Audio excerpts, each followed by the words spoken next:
할렐루야. 네, 오늘도 우리 주님의 은혜와 사랑이 여러분과 함께 하시기를 예수님의 이름으로 축복합니다. 네, 오늘은 숨겨진 영웅 시리즈 94번째 시간입니다. 신약 시대의 선지자라고 하는 표현이 별로 나오지 않는데 오늘 유다와 실라는 선지자였다 이렇게 기록을 하고 있습니다. 안디옥 교회를 굳건하게 세우는데 큰 일조를 한 그런 사람인데 원래 안디옥에는 바울이나 바나바가 세운 것이 아니고 스데반이 돌에 맞아서 순교하게 되죠. 그것이 기폭제가 돼서 하나님을 믿는 사람들에게 굉장히 큰 핍박이 시작됐습니다. 예수님이 금방 올 줄 알았기 때문에 그들은 그 자리를 피해버리게 됩니다. 예수님께서도 여기에서 너희를 핍박하면 다른 동네로 가라 이렇게 말씀하셨던 것처럼 다른 동네로 이제 가게 되는데 그 많은 사람들이 멀리 퍼져 나가기 시작한 것이죠. 그 중에 한 곳이 안디옥입니다. 안디옥이라고 하는 곳은 안디오쿠스의 황제의 그 이름을 따서 만든 도시인데 세계적으로 한 3군데 정도가 크게 있습니다. 그 중에서 수리아, 아람이죠. 아람 지역에 있는 안디옥에서 이제 일어난 일입니다. 이 안디옥 교회가 좀 예루살렘 교회가 들으면 속상하겠습니다만 예루살렘 교회보다 훨씬 더 강력하게 하나님의 복음을 전하는 전진기지가 됩니다. 왜 그렇게 이렇게 강력한 전진기지가 됐냐면 바울과 바나바가 힘을 합쳐서 그곳을 세웠다. 이렇게 이제 신학교에서는 그렇게 이제 배웁니다. 그런데 숨겨진 영웅실이잖아요. 오늘 보니까 바울과 바나바뿐만이 아니라 오늘 유다와 실라도 그곳에서 큰 역할을 감당했다는 것을 우리가 보여줍니다. 우리는 실라가 나중에 보면 바울과 실라가 한 팀이 이루어져서 떠나게 되지 않습니까? 전도여행을 떠나게 되는데 항상 바울이 먼저고 그 옆에서 마치 서포트하는 사람이 실라인 것처럼 이렇게 생각을 하는데 실상은 그렇지 않습니다. 실라는 서포트하는 사람이라기보다는 실라의 사명을 감당했던 사람이에요. 그러니까 우리가 이 자리에 왔지만 여러분이 유선태 목사를 서포트하는 사람이 아니잖아요. 여러분들은 여러분들의 사명의 길을 가는 겁니다. 저는 저의 사명의 길을 가는 거예요. 그럼 이 교회를 돕는다 이런 개념이 아닌 겁니다. 여러분들은 여러분들의 사명을 이루기 위해서 이곳에 계신 것이고 또 충성하는 거예요. 그것처럼 유다와 실라도 자기들이 맡은 바 소임을 최선을 다하기 위해서 애를 썼고 그 애씀이 그렇게 현실로 아름답게 꽃을 피우게 된 것입니다. 예수님은 그리스도교, 기독교라고 하는데 기독이라고 하는 말은 원래 중국에서 들어온 말입니다. 중국인들은 그리스도 이 단어를 못해요. 그리스도 이렇게 못해요. 기리스도 그게 기독 이렇게 된 거예요. 우리나라 들어올 때 그래서 기독교 이렇게 들어온 것은 중국을 통해서 들어왔을 때 기독이라고 하고 저 선교사들을 통해서 들어왔을 땐 그리스도교라고 합니다. 우리는 그리스도 이렇게 단어가 되잖아요. 그러니까 우리는 그리스도교가 맞는 거예요. 예수교도 맞는 것이고 이 유대교와 예수교가 분리되는 그 기점, 그것을 다룬 것이 오늘 본문입니다. 이 12명, 예수님과 12명의 제자들이 시작한 이 그리스도교가, 예수교가 세계에 지금 20억 명 이상이 예수님을 믿고 있습니다. 어떻게 이렇게 확장할 수 있었는가? 이 엄청난 확장이거든요. 이 엄청난 확장의 비결이 결국에는 우리 교회에도 똑같이 적용될 수 있습니다. 가장 큰 것은 뭐냐면 예수 그리스도의 죄사함과 성령의 역사하심, 그 안에서 함께하는 자들의 포용력, 이것이 폭발적으로 복음이 늘어나게 됐습니다. 그래서 우리가 누군가를 전도하려고 애쓰는 그런 애씀이 아니라 성령과 동행하려고 애쓰면 전도는 될 줄로 믿습니다. 그래서 전도가 돼서 왔어도 문제는 뭐냐면 이 안에 있는 공동체가 그들을 사랑할 수 없고 포용할 수 없다면 그 사람은 왔어도 다시 가는 거예요. 오늘 우리가 배우고자 하는 것은 이 유다와 실라의 포용력입니다. 그리고 초대교회의 포용력입니다. 얼마나 많은 사람을 내가 품을 수 있느냐. 나와 다른 사람, 생각이 다르고 정치적인 겨냥이 다르고 종교적인 색깔이 다르고 이 교회 안에서도 얼마나 많은 다른 사람들이 있습니까? 성격도 다르고 기질도 다르고 어떤 사람은 담대하고 어떤 사람은 소심하고 어떤 사람은 믿음이 굳세고 어떤 사람은 작은 일에도 흔들리고 이리 왔다 저리 갔다 하는 사람들, 얼마나 많은 다양한 사람들이 있습니까? 그 사람들을 어떻게 해야 돼요? 포용해야 돼요. 다 같이 포용해야 돼요. 나랑 다르다고 해서 배타적이 되면 부흥할 수 없습니다. 이 유대교는 굉장한 배타적인 종교입니다. 딱 우리만, 하나님께서 우리만 선택하셨어. 우리만 선민이야. 너네들 우리처럼 되고 싶어? 그러면은 와, 받아줄 수는 있어. 근데 우리처럼 다 해야 돼. 이런 그런 개념이에요. 그런데 예수님은 그런 룰을 깨버리신 거죠. 다 깨버리신 거예요. 처음에는 유대교와 그리스도교가, 예수교가 서로 같다고 생각했습니다. 그래서 예수님이 유대인이시잖아요. 그 유대인이신데 유대인의 종교인, 히브리인의 종교인 유일신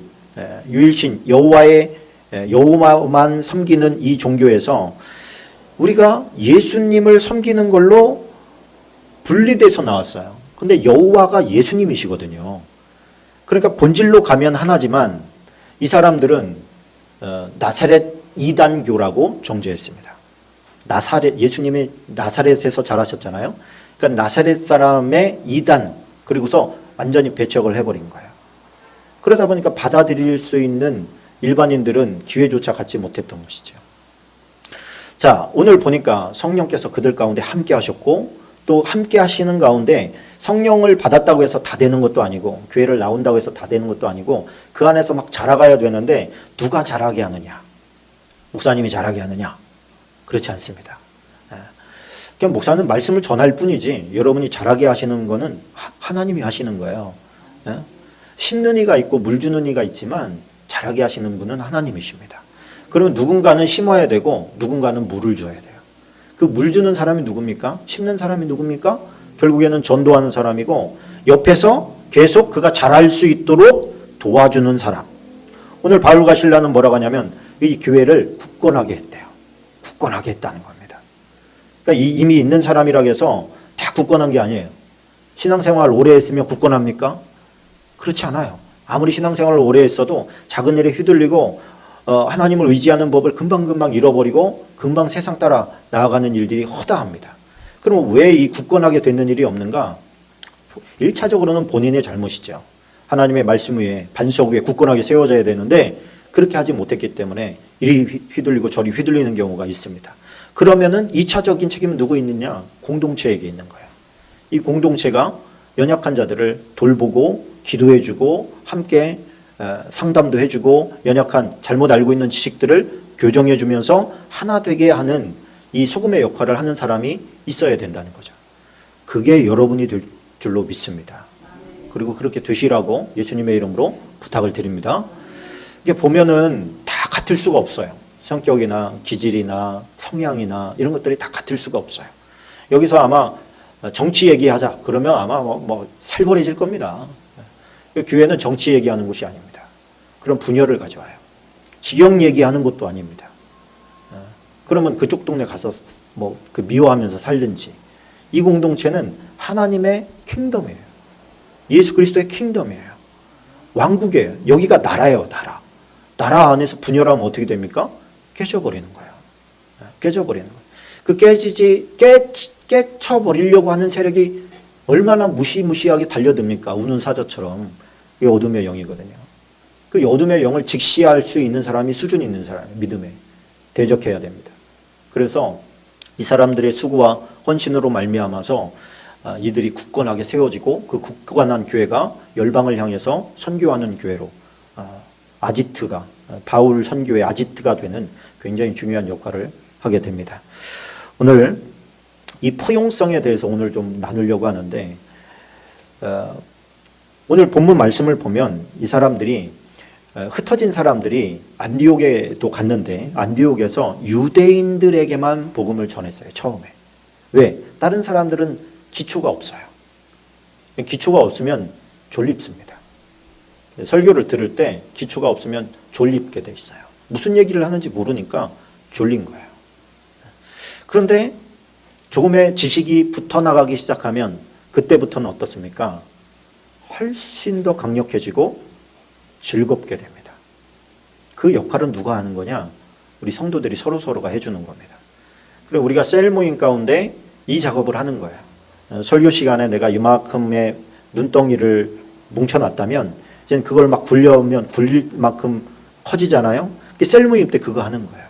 이 사람이 느낀 거 내가 덧붙이고, 이 사람이 느낀 거 덧붙이고. 그래서 오늘은 목사님이 말씀을 20, 30분 전했지만 내가 그렇게 더해지고 또 나로 말미암아 저 사람이 더해지면 은혜가 막 이만큼 커져서 갈 수가 있는 것이죠. 그게 교회인 줄로 믿습니다. 포용력을 얘기할 때 국가적으로 맨 처음 포용력을 수용한 나라가 바벨론입니다. 그래서 바벨론의 뜻은 통합이라고 하는 의미가 있어요. 이 통합의 의미가 종교적으로 가면 굉장히 타락한 걸로 흘러가 버립니다. 그런데 정치적으로 보면 이보다 더 좋은 정치 제도는 없다. 이렇게 결론이 난 거예요. 우리가 1차 포로로 잡혀갈 때 다니엘과 사드락, 메삭, 아벳느고 이런 사람들이 잡혀갑니다. 고관 대작들의 자식들, 제사장 가문에 글 꽤나 아는 그런 이제 어린 친구들을 데리고 간 거예요. 가서 뭐 하죠? 왕실에서 교육시킵니다. 교육시켜서 뭐 하죠? 그들을 높은 행정관들로 보냅니다. 그러면 이 사람들은 누구예요? 바벨론이 지금 정복한 나라들이에요. 정복한 나라들에서 괜찮은 석학들을 데려다가 높은 자리에 이렇게 앉혀주니까 이 나라들은 자기들이 정복되긴 했지만 원래 정복된 나라에서는 뭐예요? 다 땅 파고 노동하고 막노동하고 노예처럼 이렇게 살아야 되는데 자기네 나라의 사람이 높은 고관이 되어 있어요. 그럼 이 사람들은 마음이 대리 만족이 되는 거예요. 우리는 이렇게 됐지만 저 사람이 우리를 위해서 말해줄 거다. 협력해줄 거다. 이렇게 이제 기대를 할 수가 있는 거죠. 또 그들을 인정한다는 것은 그들의 문화도 인정해 준다는 거예요. 니네 문화, 종교, 사회 관습 이거 인정해 주마. 우리한테 대적만 하지 말고 협조적인 관계 그런 마음만 가져라. 이렇게 한 거예요. 그게 어려운 게 아니잖아요. 어차피 자기네는 그들을 바벨론에 이길 힘이 없으니까. 그러니까 그냥 협조적으로 나가는 거예요. 그럼 어떻게 됩니까? 그 고관이 된 사람들은 바벨론에 당연히 긍정적일 수밖에 없어요. 그런데 여러분 이것이 메대와 바사 제국에 그대로 유지가 되고 시스템이 너무 좋으니까 그 다음에 헬라 제국이 그걸 받아들이고 로마는 그것을 폭발적으로 극대화시킵니다. 그리고 로마가 정복한 제국이 엄청나잖아요. 그 제국의 사람들을 자기네가 처음에는 어떤 생각을 가졌냐면 정복한 나라의 그 이제 지도층 고관 대작의 자식들을 똑같이 데려다 놓습니다. 그거는 그들이 갈 때는 어떤 마음이겠어요? 어떤 마음으로 거기 가겠어요? 자기가 어떤 볼모가 된 느낌으로 간단 말이에요. 근데 가서는 로마에서는 어떻게 해줬냐면 대접을 잘 해줬습니다. 잘해주고 로마에는 모든 길은 로마로 통하잖아요. 그러니 거기에서 배울 게 얼마나 풍성합니까? 그 풍성한 것을 다 무료로 왕실에서 돼가지고 다 무료로 가르쳐 준 거예요. 교육을 잘 받게 한 겁니다. 그리고 그들을 높은 지위에 올려줘요. 로마인이 아닌데 황제가 된 사람들도 많아요. 그러니까 이 정신은 뭐냐면 네가 능력 있고 실력만 있다면 얼마든지 인정해 주겠다. 이런 거예요. 그러니까 이 사람들이 그때는 볼모처럼 왔지만 나중에 되면 얼마든지 고향에 갈 수 있는 거예요. 고향에 가면은 막 영웅 대접받고 그들을 위해서 그들의 필요를 대변해 주니까 고맙고 이걸 그대로 본딴 데가 독일하고 이 미국입니다. 이 사람들은 독일 같은 경우에 요즘에도 뭐 그렇습니다만 어려운 나라에서 그냥 공부하겠다고 오면 다 그냥 무상으로 제공해 줬잖아요. 교육 받는데 돈 안 받았잖아요. 와서 그들이 교육받고 다 가는 거야. 그게 1차 대전, 2차 대전 전까지 엄청난 파급 효과를 냈습니다. 그들이 교육받고 돌아가서 다 이 독일에 친하고 싶은 마음이 생긴 거예요.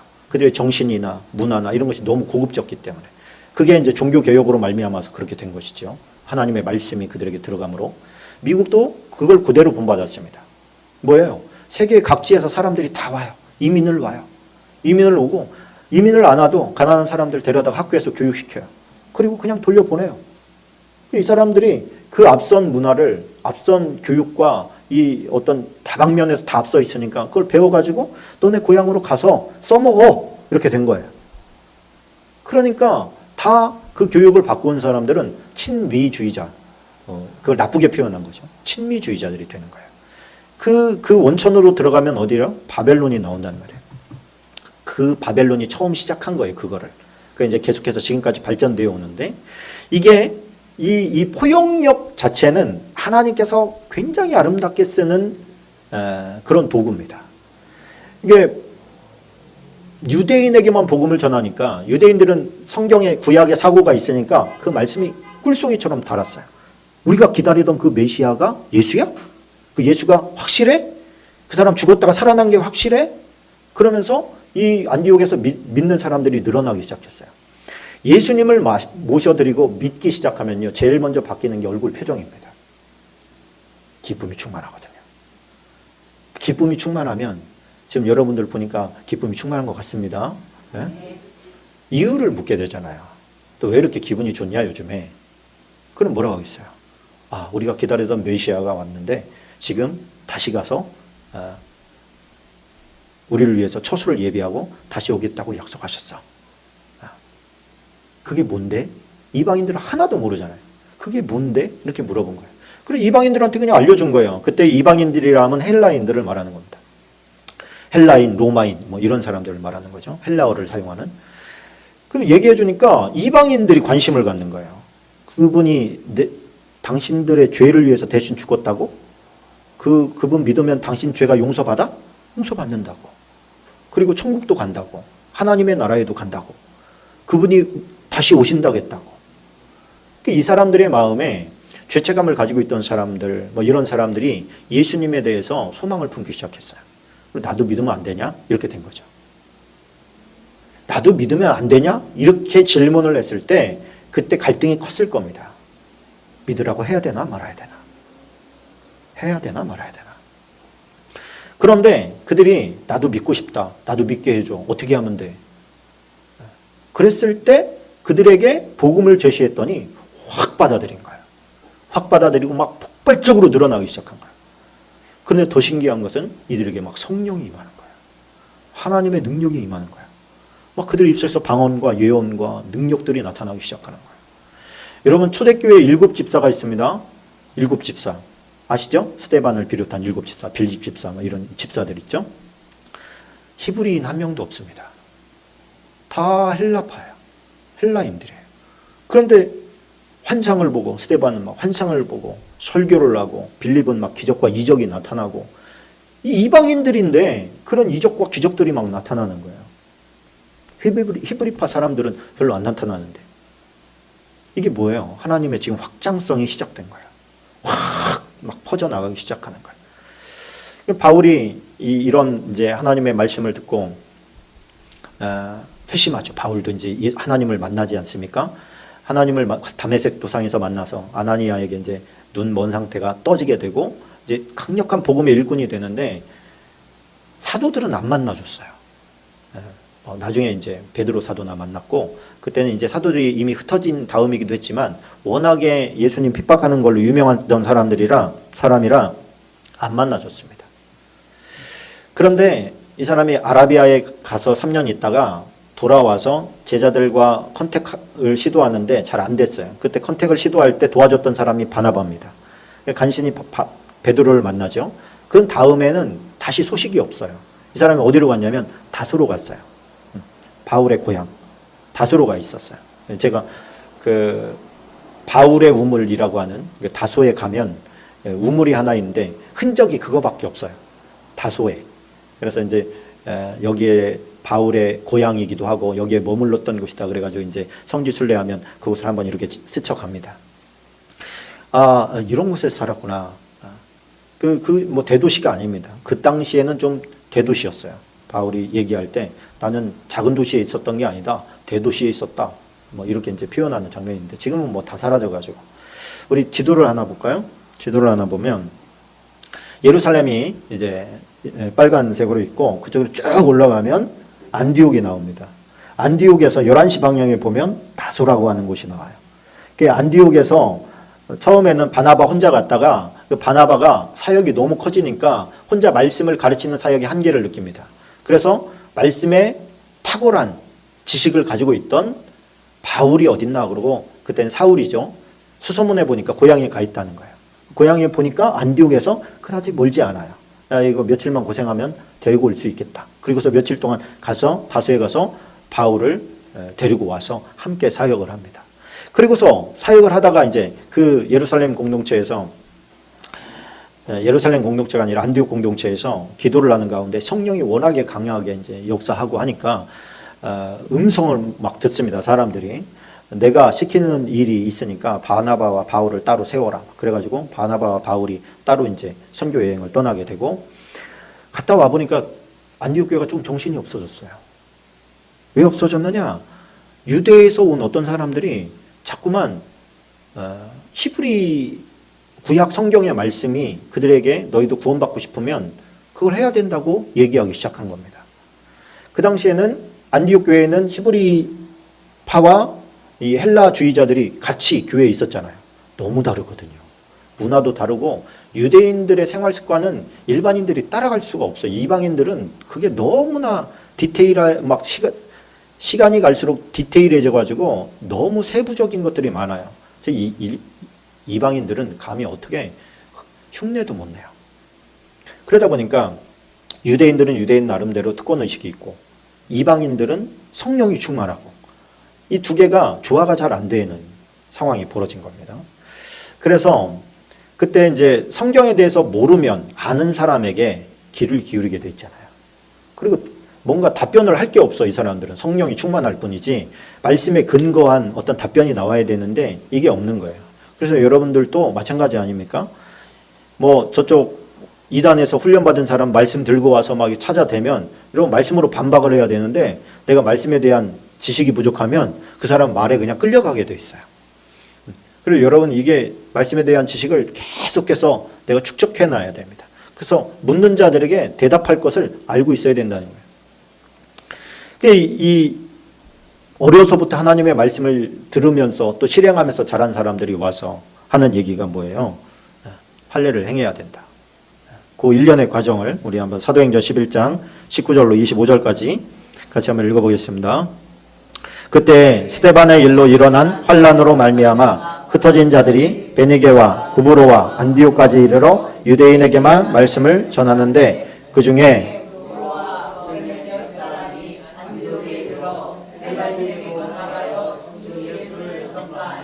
주의 손이 그들과 함께 하심에 수많은 사람들이 믿고 주께 돌아오더라.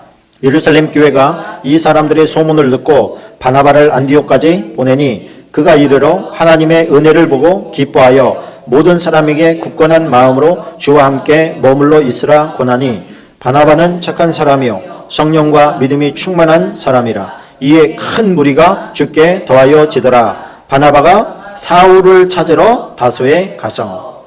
자, 이 말씀이 이제 안디옥에서 엄청난 부흥이 일어나서 사역자가 너무 부족하게 된 거예요. 그래서 이제 바울을 데리러 다소에 갔다, 이 얘기까지 이제 나오기 시작하고, 안디옥 교회가 어떻게 문제가 생기기 시작했는가? 이게 사도행전 15장 1절로 2절인데 같이 읽어보겠습니다. 어떤 사람들이 유대로부터 내려와서 형제들을 가르치되 너희가 모세의 법대로 할례를 받지 아니하면 능히 구원을 받지 못하리라 하니, 바울 및 바나바와 그들 사이에 적지 아니한 다툼과 변론이 일어난지라 형제들이 이 문제에 대하여 바울과 바나바와 및 그 중에 몇 사람을 예루살렘에 있는 사도와 장로들에게 보내기로 작정하니라.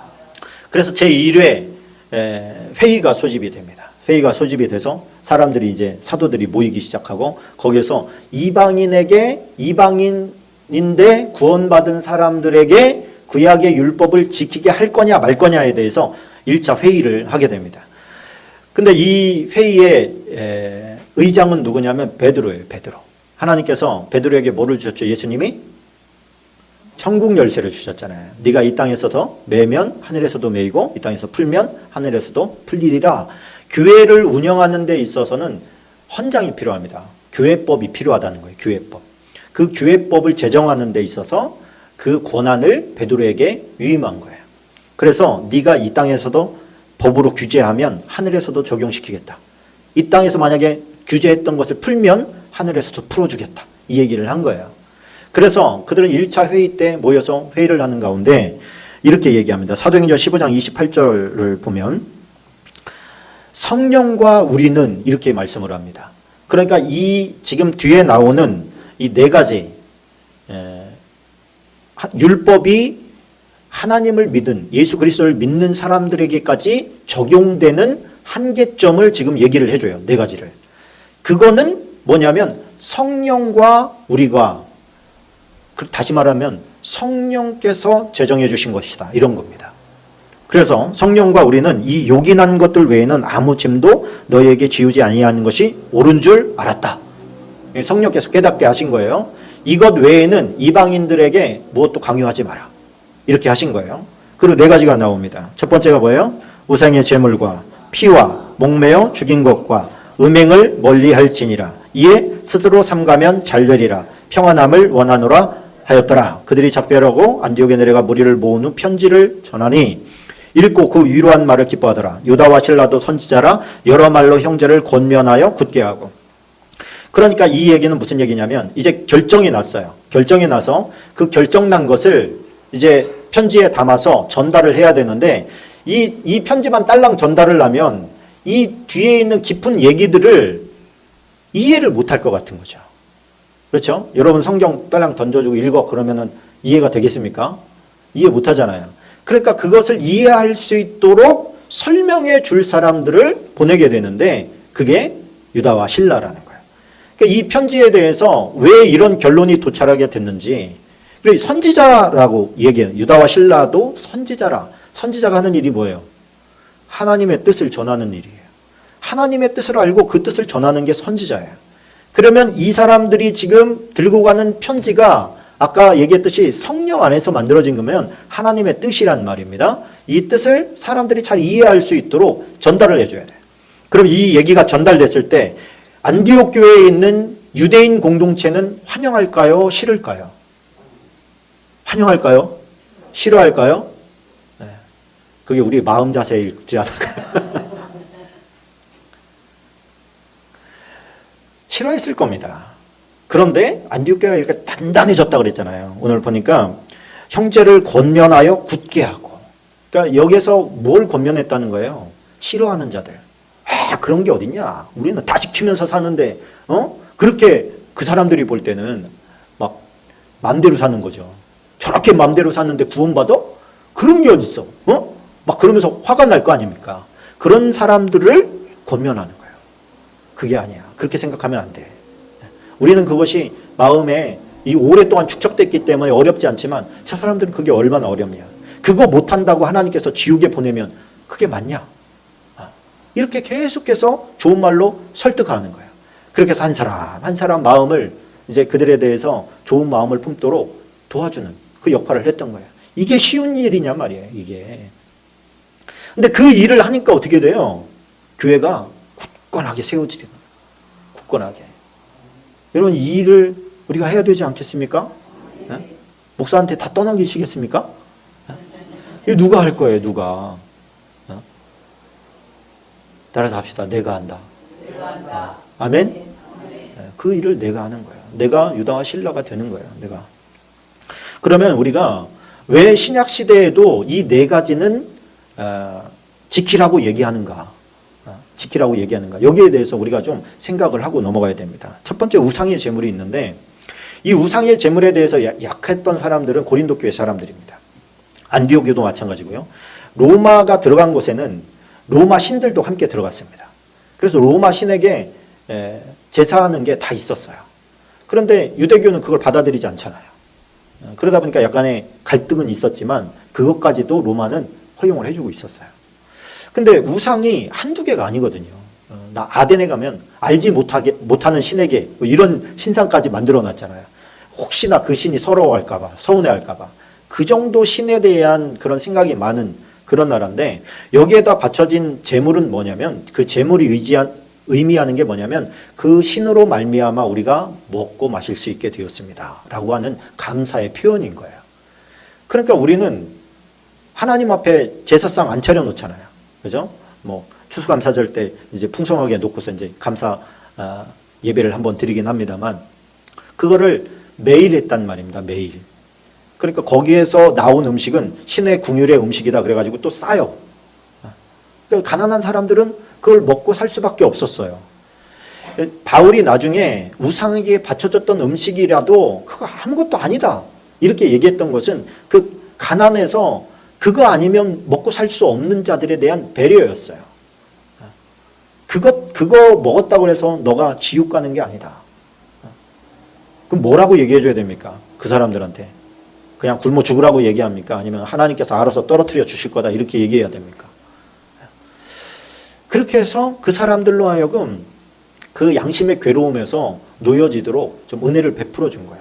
전 그것도 성령 안에서의 역사라고 생각을 합니다.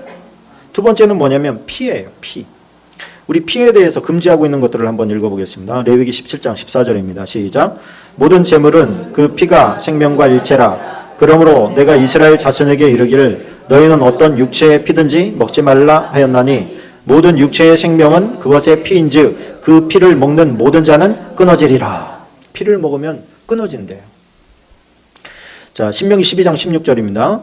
오직 그 피는 먹지 말고 물같이 땅에 쏟을 것이며 신명기 12장 23절 같이 읽어봅니다. 다만 크게 삼가서 그 피는 먹지 말라. 피는 그 생명인즉 내가 그 생명을 고기와 함께 먹지 못하리니. 하자크라는 것은 강하게 이런 뜻인데 내가 하나님께서 강력하게 명령하건대 이런 뜻이에요. 피는 먹지 마라. 이렇게. 그리고 여기에 보면 피는 생명이고 생명은 고기와 함께 먹을 수 없다. 이렇게 얘기하는 거예요. 그러니까 피와 고기를 따로 분리해 놓은 겁니다. 그러니까 이 피를 왜 먹으면 안 되는가에 대해서 구구절절히 설명을 하지 않아요.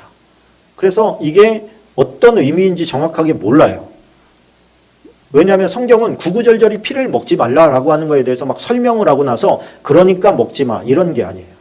그렇게 다 설명하면 막 성경이 이만큼 엄청 두꺼워지지 않겠습니까?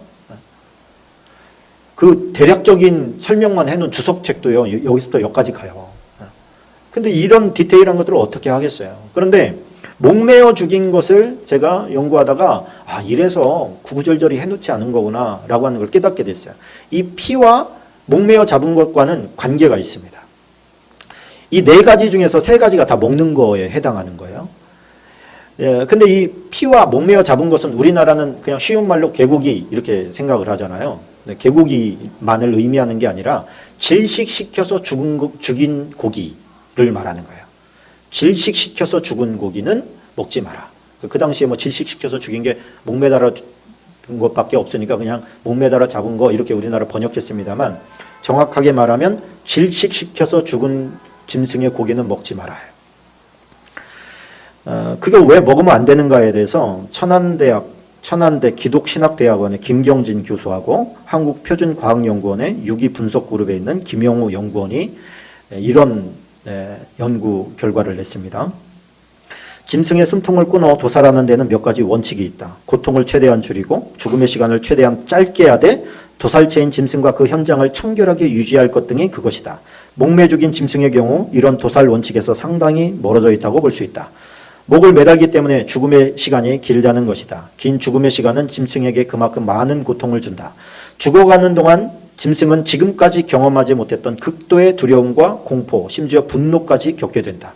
이런 극한 상태의 감정은 체내에 급격한 생화학적 변화를 일으켜 막대한 양의 호르몬을 분비시킨다. 이렇게 분비된 호르몬은 혈관을 타고 순식간에 몸 전체로 퍼지게 되는데 이것이 바로 유독물질이다. 그래서 목매 죽인 짐승의 고기를 먹는 것은 결국 유독물질을 섭취하는 셈이 된다. 미국의 한 영양학회 보고서에 따르면 목을 매 죽인 고기에는 유독한 피와 노폐물이 가득 차 있다. 이 유독물질은 사람의 세포를 교란시킬 뿐 아니라 정신까지 흥분시키는 것으로 보고되고 있다. 근동지방이라는 특수한 사막 환경과 생화학 및 식품 영양학 등의 미발달에 따른 당시 상황을 고려해 볼 때 구약의 음식 규례 가운데 예루살렘 공회에서 논의됐던 음식 규제는 시대와 과학을 뛰어넘는 성서의 초월성을 유감없이 대변해주고 있다. 이게 무슨 얘기예요? 이렇게 목매 잡아 죽인, 이렇게 질식할 때는 이 피에서 우리의 호르몬이 막 급격하게 막 엄청난 호르몬을 분비시키는데 그 호르몬은 유독물질을 만든다는 거예요, 피에. 그래서 그것을 그냥 먹는다는 것은 독극물을 먹는 것과 같다. 그것이 살에도 들어갈 거 아닙니까? 얼마 정도는. 그러면 그것이 어떻게 한대요? 세포의 변이를 가져온대. 교란을 가져온대. 세포의 교란이 뭐예요? 암이에요, 암. 결국엔 질병을 가져온다는 얘기예요. 그래서 성경은 이렇게 구구절절하게 설명하지는 않아요. 그냥 하나님을 믿으면 먹지 마. 그럼 안 먹으면 돼. 그리고 나서 우리가 왜 먹지 말라고 그랬지? 그리고 연구를 하다 보면 이유가 나오게 돼 있어요. 하나님의 말씀은 그런 심오합니다. 단지 8일 만에 할례를 행해라. 왜 하필이면 할례예요? 나중에 커서 고통을 참을만 하면 할 때 그 어린 것을 어떻게 그때 그렇게 합니까? 이렇게 얘기할 수 있지만 그 치료할 수 있는 세포가 가장 극대화되는 게 나중에 보니까 단지 8일 만이에요. 7일도 아니고 9일도 아니에요. 8일째가 되니까 극대화되는 거예요. 그래서 이 8일 만에 할례를 행하는 아이는 안 죽는구나. 지혈이나 이런 것들이 금방 끝나버리는 거예요. 하나님의 말씀에는 다 알고 보니까 의미가 있고 뜻이 있더라. 근데 마지막에 이 음행에 관한 문제가 나옵니다. 이 음행에 관한 문제. 성경은 구약, 신구약 합쳐서 음행이라는 단어가 70번 나오고 음란이라는 단어가 50번 나옵니다. 합치면 120번에 걸쳐서 금지하고 있는 건데, 이게 다른 우리가 생각할 때 음란이 더 무서운 죄입니까? 살인이 더 무서운 죄입니까? 살인이 더 무서운 죄잖아요. 살인은 63회밖에 없어요. 도둑질은 41회밖에 없습니다. 근데 왜 이 음란에 대해서, 음행에 대해서는 이 120번이나 걸쳐서 계속해서 금지하고 있느냐? 하지 말라고 하는 거냐? 음행이라고 하는 단어는 자나라고 하는 히브리 단어인데, 이거는 음행하다, 매춘하다 그런 뜻이에요. 이 문란한 성행위를 말하는 것이고 허락되지 않은 성행위를 말하는 거예요. 요즘으로 번역을 한다면 자유로운 성행위에 해당할 겁니다. 그거 절대로 하지 마라. 120번이나 하나님께서 강조하고 있는 거예요. 왜 그러면은 이 음행에 관해서 하나님께서 이렇게 노골적으로 계속해서 계속 나와요. 성경을 읽다 보면 음행의 문제에 대해서 하나님께서 왜 이렇게 다른 것도 다들 죄인데 유독히 음행에 관해서는 이렇게 하나님께서 냉철하시고 때로는 무섭고 막 다 쓸어버리시고 이렇게 하는가. 여러분, 심판의 심판 장면들만 따라가다 보면 그 앞에 항상 따라오는 게 뭐예요? 음행이에요. 음행. 동성애, 짐승과의 교합, 이런 어떤 인간은 성적인 쾌락을 추구하면서 살아가는 존재가 아닌데 그걸 변질시켜버린 거예요, 사단이. 그런데 이 성적인 쾌락은 알면 알수록 더 어떻게 돼요? 안 좋은 쪽으로 흘러가게 돼 있어요. 더 자극적인 것을 찾아가게 돼 있어요. 그렇게 되면 어떻게 됩니까? 정신이 파괴돼 버려요. 선악에 대한 개념도 없어져 버리고 옳고 그름에 대한 판단 능력이 없어져 버립니다. 대부분의 많은 죄들은 다 이 음란을 향하고 있어요. 거기에 걸려버리면 정말 헤어나기가 어렵습니다. 그만큼 매력적이기도 하고 또 인간사를 살아가는 동안에 차지하는 비중도 적지 않죠. 그런데 그거에 대해서 하나님께서 이렇게 심각하게 120회나 금지시키고 있어요. 이거에 대한 우리의 소신과 철학이 결국에는 우리의 신앙의 거룩성에 대한 태도입니다. 자세예요. 어느 것 하나를 허용하기 시작하면요, 금방 무너지는데 이거는 심판과 연결되어 있어요. 그래서 이 부분은 하나님의 사람이라면 철저하게 규정하고 있어요. 자기 자신이. 그래서 결혼할 때 그런 내용이 있습니다. 결혼 예비학교 같은 걸 하게 되면 이제 당신은 세상 남자들한테, 여자도 마찬가지죠. 세상 모든 여자로부터 자유하게 됐습니다. 이제 당신에게 허락된 한 여인이 있으니 나머지 모든 여인으로부터는 자유하게 됐습니다. 여자도 마찬가지죠. 당신에게 허락한 남편이 있으니 다른 모든 남자들로부터 이제 자유하게 되었습니다. 할렐루야. 이게 막 구속처럼 느껴지는 거죠. 평생 동안 한 사람만 바라봐야 됩니까? 막 이렇게. 어떤 분은 막 질려서 그렇게 못합니다. 막 이런 분들이 있더라고요. 근데 한 사람을 깊이 알아가는 것은 그렇게 쉬운 일도 아니고 따분한 일도 아닙니다. 관심이 밖에 있다 보니까 거기에 대해 쏠리지 못해서 그렇지 그 세계도 엄청난 거야. 내가 나를 발견하는 것도 평생 동안 제대로 하지 못하는 사람 많습니다. 그런데 내 문제를 함께 나와 함께 길을 가고 있는 배우자의 인생을 그 속을 속속 들여본다. 배우자도 모르는 그 속을 이해를 해야 되니까 결코 그게 쉬운 문제가 아니라는 거죠. 그것은 하나님의 특별한 은혜가 필요한 일입니다. 15장 29절 다시 한번 읽고 말씀을 마무리하려고 합니다. 같이 한번 보겠습니다. 시작. 우상의 제물과 피와 목매어 죽인 것과 음액을 멀리할지어다. 이에 스스로 삼가면 잘되리라 평안함을 원하노라.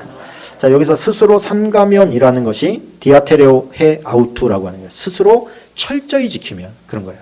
누가 시키지 않아도 너 스스로가 이 네 가지 사항을 철저히 지키면 잘 될 거다. 그리고 평안을 얻게 될 거다. 그렇게 이야기를 하고 있습니다. 이 네 가지에 정말 유대인들이 보면 야, 너무 편파적이다 이렇게 생각할 수 있죠. 이 이방인들에게는 이렇게 열어놓고 유대인들은 막 너무 옥죄죠. 그래 이게 나중에는 어떻게 됩니까? 유대교와 그리스도교가 분리되게 돼요. 안디옥 교회는 정말 너무 기가 막히게 조화가 잘 됐고 서로가 서로를 인정해주는 이것 때문에 폭발적으로 성장하게 됐고 이 폭발력이 지금 전 세계를 덮은 겁니다. 그러니까 우리는 단일민족 자꾸 그러잖아요. 그러다 보니까 외부에서 들어온 외국에서 들어온 사람들에 대해서 좀 배타적일 때가 많아요. 근데 이것은 너무 못난 생각인 거죠. 넓은 마음 가지고 사랑하는 마음 가지고 품어주고 함께 가는 거예요. 함께. 이 짧은 세상 살아가면서 조금 나으면 뭐 할 거고 좀 모자라면 어때요? 서로가 서로를 위해서 세워주는 교회 그리고 그 세워주고 견고하게 하는 그 역할을 내가 해야 되겠다. 그 마음을 품으시는 복된 시간 되기를 주님의 이름으로 축원합니다. 우리 함께 기도하겠습니다. 안디옥 교회가 이토록 아름답게 선교하고 구제하고 부흥하는 교회가 될 수 있었던 것은 이 유다와 실라처럼 자기의 생각을 겸손히 내려놓고 하나님의 뜻에 맞춰서 다 포용할 수 있도록 설득한 그 심연에 있다고 생각합니다. 하나님께서 우리에게도 그런 마음을 주셔서 내가 많은 사람들을 케어하고 보살피고 인도해 갈 수 있는 세워주는 그런 사람이 되게 도와달라고 우리 함께 잠시 기도하겠습니다.